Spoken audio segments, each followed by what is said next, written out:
Never mind. In the city world of Ravnica, spies already know your secrets. Hello, fellow footpads, and welcome Espionage. Typically, I tell a short story using card art for inspiration. Today, I don't think we have time. Shadowy thieves want more than our coin. They traffic in rumors, and poisoned words cut deeper than any knife. We begin building around Darkblade Agent, a card recently released in the Guilds of Ravnica set. For 1 black, 1 blue, and a generic mana, we get an unassuming human assassin. However, when we use the Surveil mechanic, this creature gains Death Touch, and whenever it deals combat damage to a player, we draw a card. We want to activate Darkblade Agent 90% of the time starting on turn 4.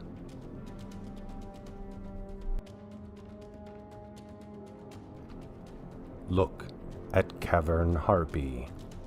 For 1 blue and 1 black mana, we get 2 power in the air. Save and reuse this important creature by paying 1 life and returning it to hand.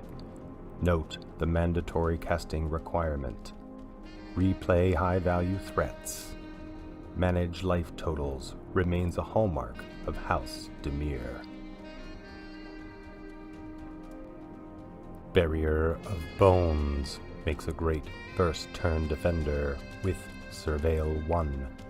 This mechanic selectively smooths future draws from our library, while discarding less useful ones. Shadow Alley Denizen works best whenever we hold another black creature in hand. This vampiric rogue won't intimidate by herself. Exercise caution when fielding this fearfully fragile 1/1 creature. Aether Revolt provides 2 artificers with important evasion. Poisoner kills, Swooper flies, and both give us 2 energy counters. Use them to create 1/1 servos when either attacks. Cavern Harpy can bounce either creature, thus adding more energy. In turn, we add more servos. Tokens skirt sacrificial targeting.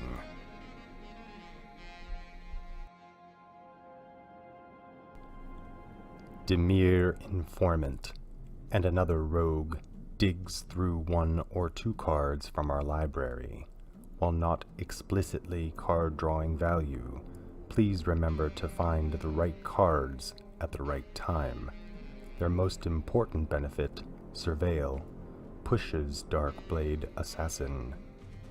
A flashy Whisper Agent offers a nice combat gift during the attack phase. Notice how Alexander's evocative art on Whisper Agent matches the Gothic architecture and dexterity of our centerpiece card.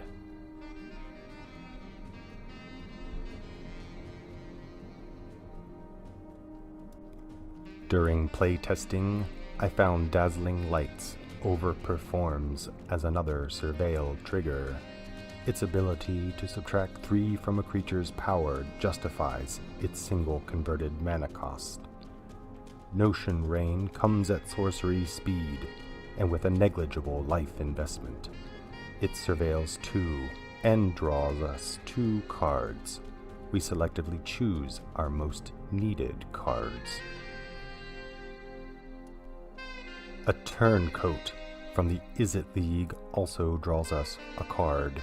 Its new Jumpstart mechanic helps avoid mana flooding. Finally, a 5/5 Gurmag Angler helps finish games and arrives early by feasting on rotting cards. Shadow Alley Denizen helps this large fish dive under many defenders.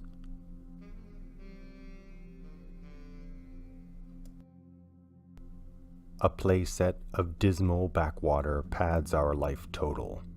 Surveil and Jumpstart help renegotiate hypergeometric probabilities of having 3 lands by turn 3. This deck began as an experiment into standard Pauper or better wildcard choices on MTG Arena. Therefore, I considered Moodmark Painter as a cheaper replacement for Gurmag Angler. Unexplained Disappearance performed terribly slow despite its surveil opportunities. Lastly, a soldier stole Jerry Seinfeld's soul. Our sideboard continues to profit from more creatures having triggered value.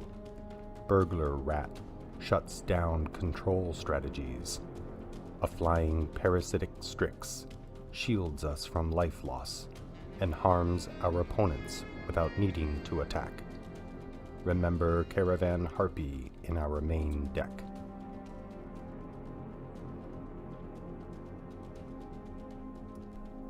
John Avon began with artistic contributions from day one. A single copy of Auraflux gives enchantment-based strategies pause, including cards like Journey to Nowhere. Fans of this channel know my love for Trespasser's Curse.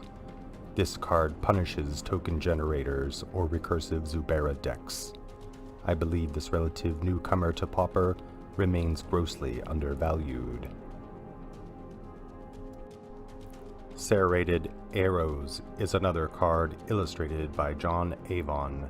Here, it specifically targets annoying creatures. Fairy Macabre may entertain prowl cards in unison with our other rogues. Its well-timed and uncounterable discard destroys many graveyard plans.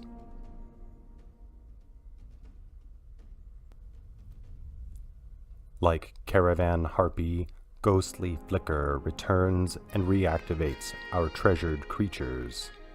Again, we have means by which we can activate Darkblade Assassin about 90% of the time.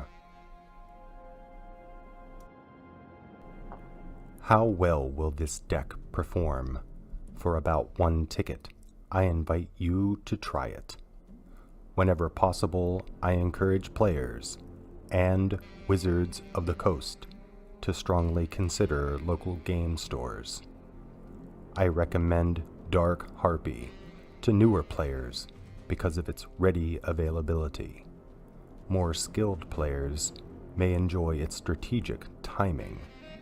This deck offers greater potential than most inconsistent pre-constructed decks.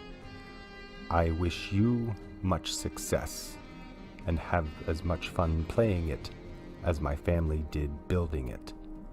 Please share with me your secrets in the comments below. I'm sure House Demir won't mind.